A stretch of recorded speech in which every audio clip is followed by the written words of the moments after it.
Spread across some 15 million square miles of the Pacific, the 1962 Overseas Nuclear Test Series was an undertaking of impressive proportions.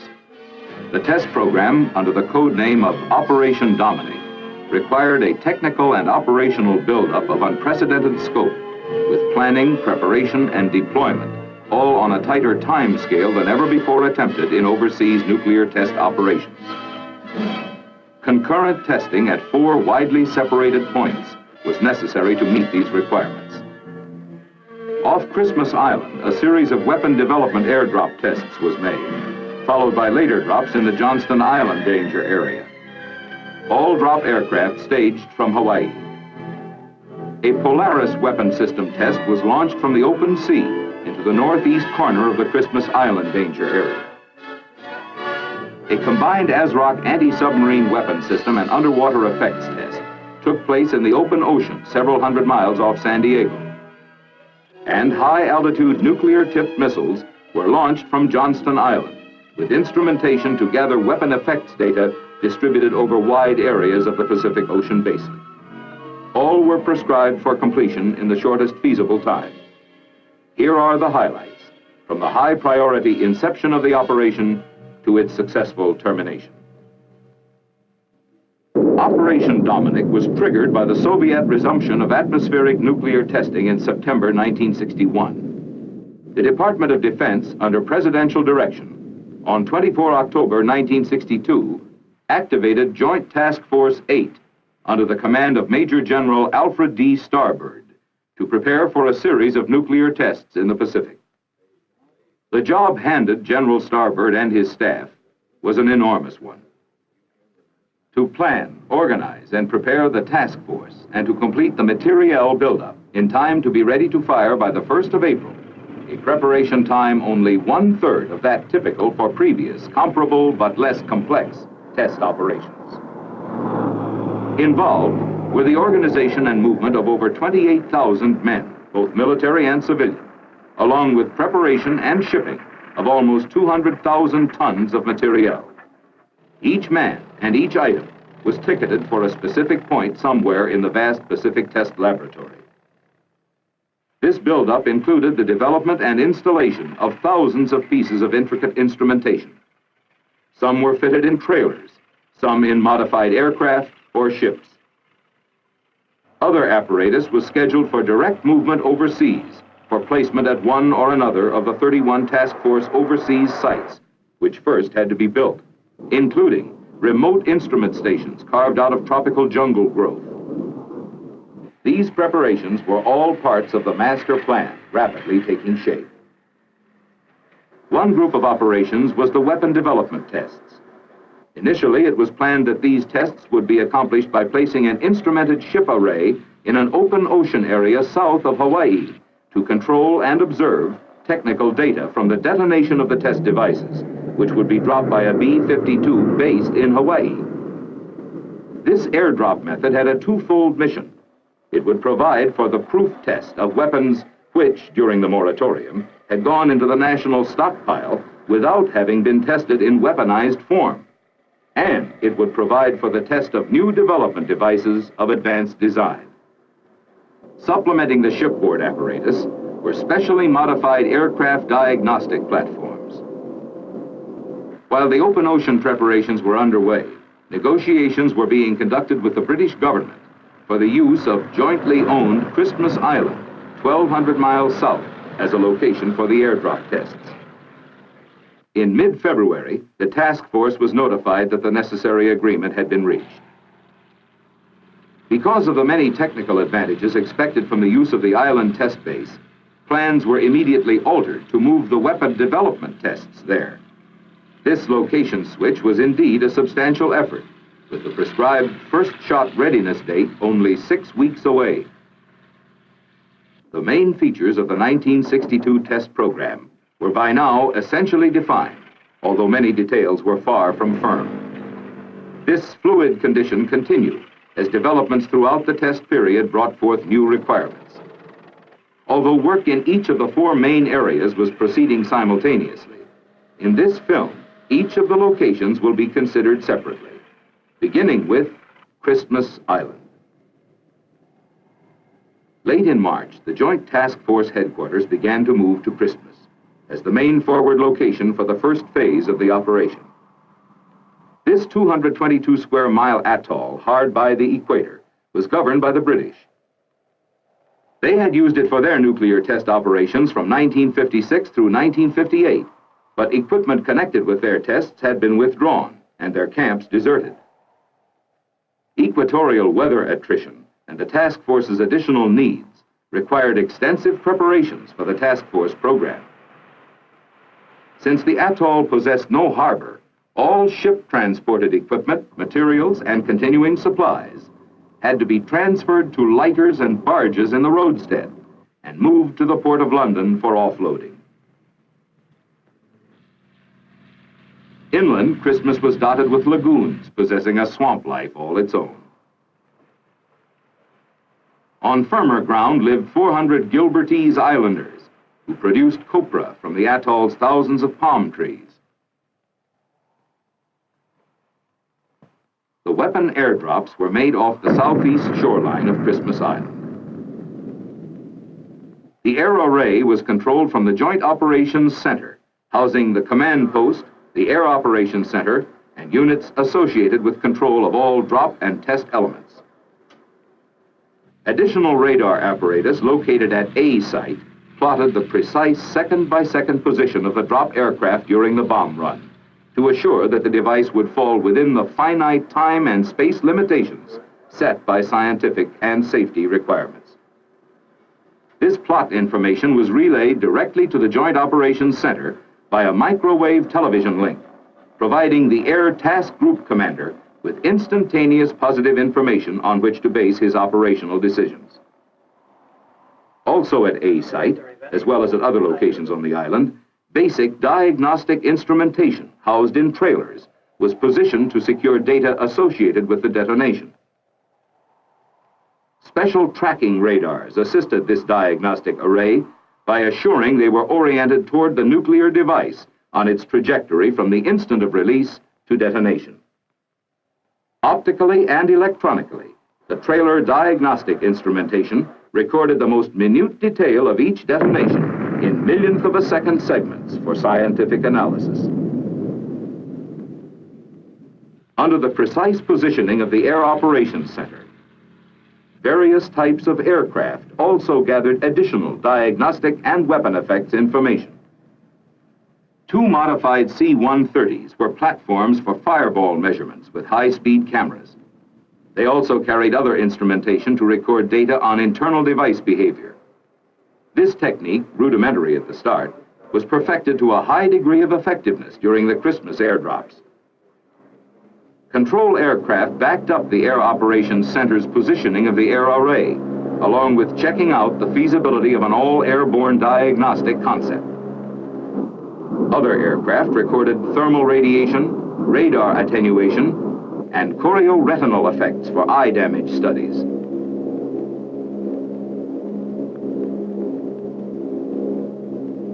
Specially instrumented KC-135 aircraft also recorded a variety of experimental data. Aloft, too, were search and rescue aircraft and photographic planes documenting the Dominic detonations. After each shot, B-57 sampler aircraft went aloft, as they had in operations of years past, to fulfill one of the chief diagnostic functions of each event, stalking the radioactive cloud to obtain particulate and gaseous samples for radiochemical analysis. Throughout the Dominic tests, maximum security was maintained around the Christmas and Johnston Island test area boundaries by the Navy destroyer and P-2V watchdogs. Round the clock, throughout the entire test period, the P-2V aerial fence riders rose from their Christmas and Johnston bases for their 10 to 12-hour runs in constant touch with the destroyers below. Daily, they greeted the Soviet instrumentation trawlers, which for 7 weeks lurked just beyond the danger zone periphery.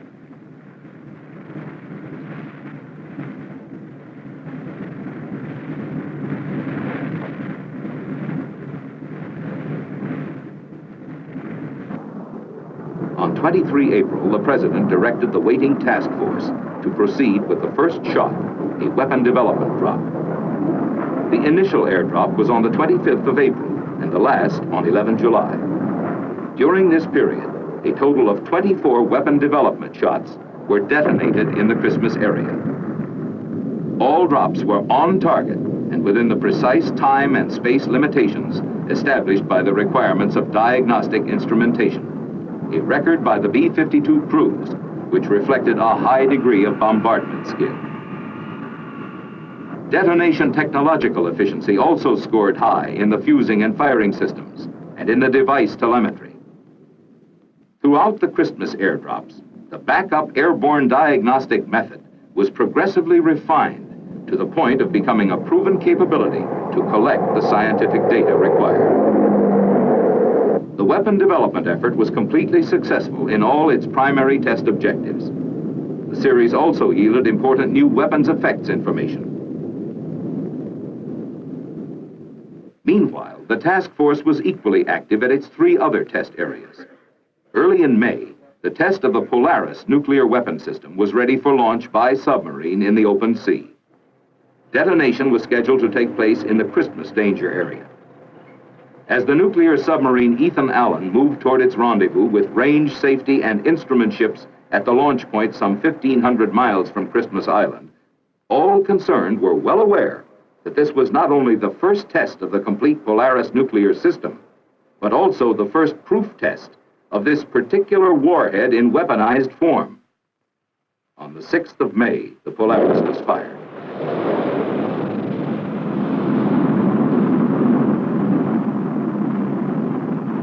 Two submarines near the burst area, together with orbiting Christmas-based aircraft, confirmed that the warhead detonated on target at expected yield. The first proof test of a United States ballistic missile nuclear warhead in its full re-entry environment was completely successful. Meanwhile, a group of task force ships several hundred miles off the Southern California coast were completing preparations for the ASROC event. This test had a dual purpose. It provided a system test for the nuclear ASROC anti-submarine weapon system, and also a major underwater nuclear effects test using a heavily instrumented test array. 11 May.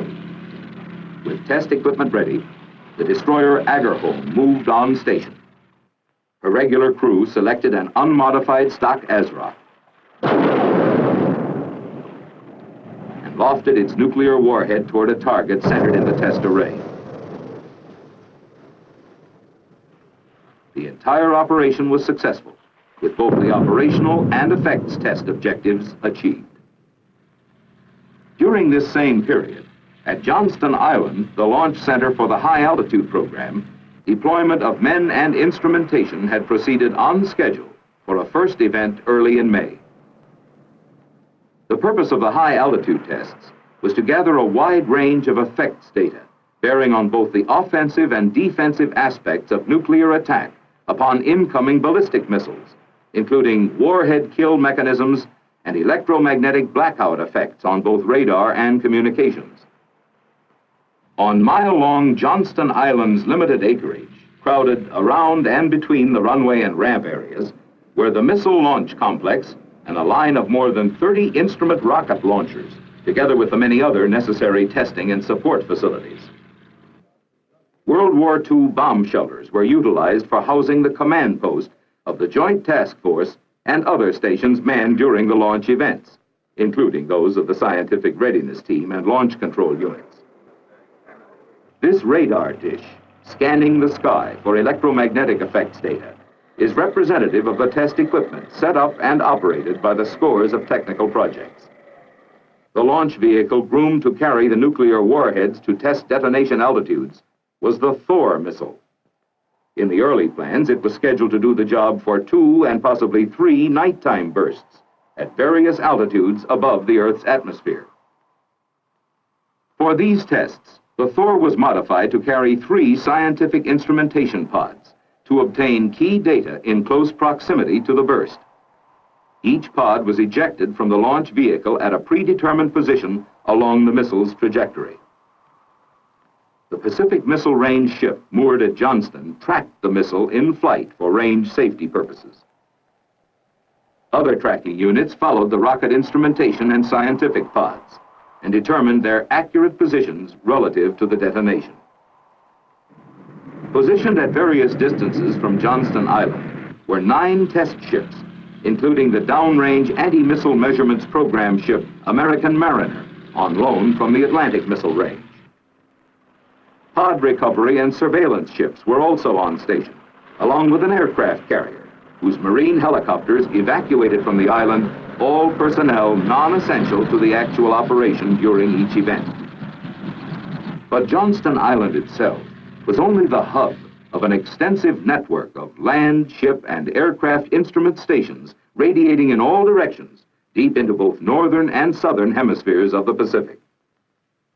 Between the northern arc of Okinawa, Adak, Fairbanks, and Palo Alto, and the Polynesian islands of Tonga Tapu and Rarotonga, far south of the equator in Johnston Island's southern magnetic conjugate area, the roll call of islands hosting effects instrument stations evokes images both geographical and logistical, especially the latter, for over 200 ground instrument stations were prepared, installed, and manned. High-altitude effects data were also secured from aircraft platforms. More than a dozen planes took to the air from Hickam Air Base in Hawaii for each event, and 3 more from Nandi Airport in the Fiji Islands. Besides the instrumentation ships at Johnston Island, 2 minesweepers put to sea from Pearl Harbor for electromagnetic data recording. And from its mooring at Pago Pago in Samoa, the instrumented motor ship Acania moved out prior to each shot day to be on its mid-ocean station. Johnston's opening event on May the 2nd was a daylight certification shot, testing all systems during flight trajectory, but without nuclear warhead. This proof test went as planned, achieving all programmed objectives. But hereafter, the course of shot events did not follow the scheduled script. The first 2 hot launches did not carry through to nuclear detonation.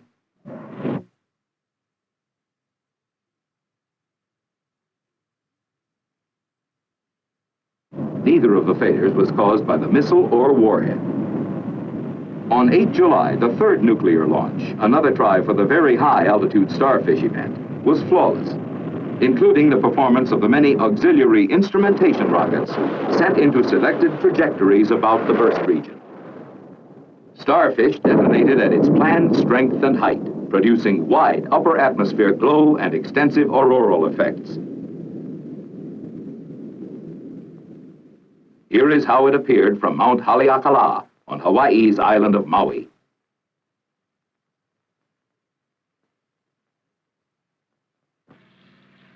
Recovery of the instrumentation pods ejected from the Starfish missile involved pre-dawn ship, patrol plane, and helicopter convergence in the splash area, drawn by radio signals, flashing lights, and green dye.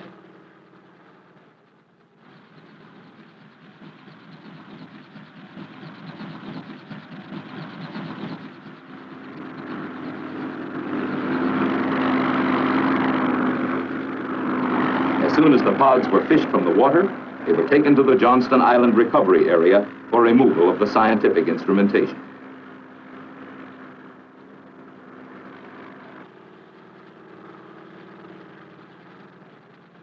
The second bluegill attempt was made on 25 July, but a one-of-a-kind missile misadventure caused by a sticking fuel valve destroyed the Thor and its warhead on the pad. The pad itself suffered extensive damage, including long-life radioactive contamination.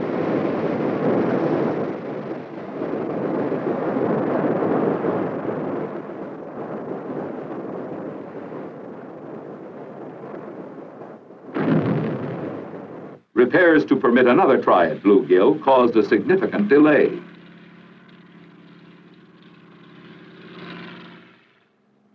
Additional construction on Johnston Island during this interim, as well as the scheduling of more shots, reflected the value attached to the testing being carried out on Operation Dominic. 3 more high-altitude effects missile events were added to secure data at different heights. Also, 5 more over-ocean airdrops were scheduled. these to take place within the Johnston Island danger area. Besides a second Thor launch pad, the construction included facilities for the launch of XM-33 rockets and Nike Hercules missiles. The U.S. Army deployed a missile battery to provide launch support for the Nike Hercules missiles, which were scheduled both as nuclear warhead and instrumentation vehicles. On 15 October, high-altitude testing was resumed, resulting in another failure of a bluegill attempt, this time due to internal missile guidance malfunction. It was the last such disappointment. All remaining launches culminated in detonation at their planned altitudes. First came Checkmate, boosted to altitude by a Sargent-engined XM-33 rocket.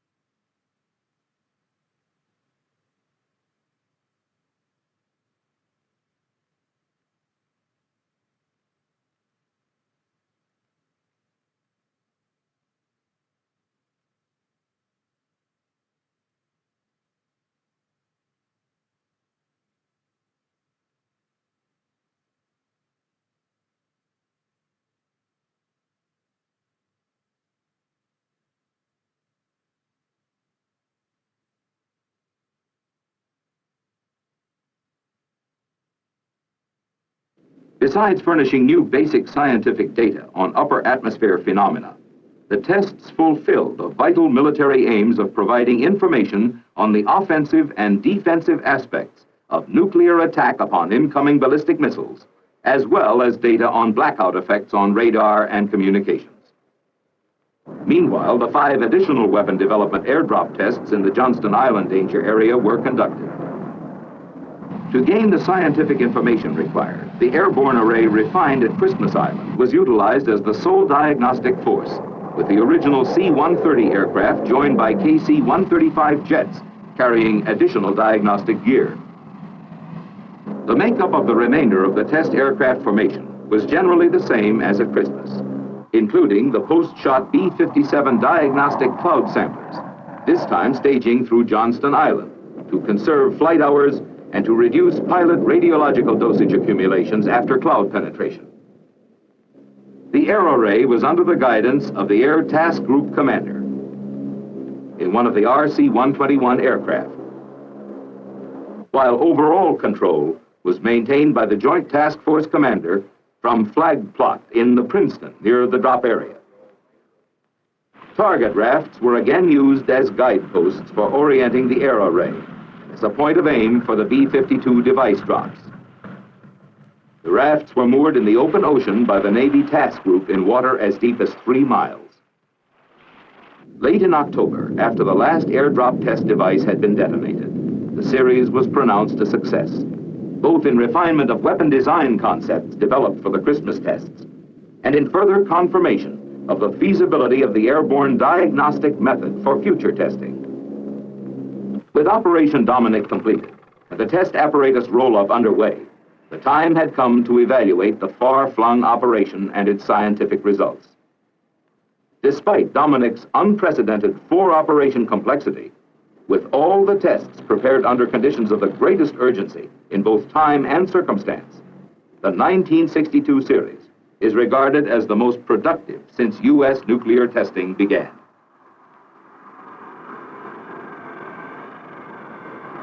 The analysis and correlation of Operation Dominic's wealth of test data will continue for some time. Nevertheless, the Atomic Energy Commission and the Department of Defense already have been enriched with vital inputs, both in new areas explored and information gaps plugged.